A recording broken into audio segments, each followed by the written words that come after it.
বানাতে গেলাম এক আর হয়ে গেল আর এক। চলো শেয়ার করবো আজকে এই রান্নার আত্মকাহিনী। আর তার আগে আমি বলে দিই, কিছু আমি পাউরুটি নিলাম গুঁড়ো করা, এবং কিছু পেঁয়াজ কুচি, লঙ্কা কুচি ও ধনিয়া পাতা কুচি নিয়ে নিলাম। দুটো আলু সিদ্ধ করা রাখা ছিল, সেগুলো হাত দিয়ে ভালো করে ম্যাশ করে নিলাম। তারপরে একটু চিজ নিয়ে নিলাম, যেটা আমি কিউব কিউব করে কেটে নেব। এবং তারপরে আলুগুলোকে হাত দিয়ে ভালো করে মেখে নিলাম।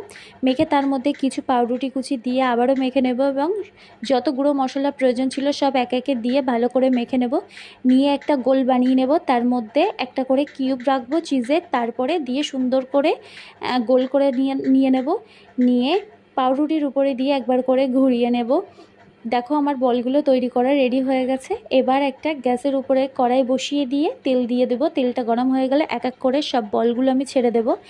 এইবার হলো যত সমস্যা, সব কটা বল একসঙ্গে দেবার কারণে আমি এটা ভালো করে উল্টাতে পারিনি। তারপরে বল থেকে হয়ে গেল সব একটা একটা চপ।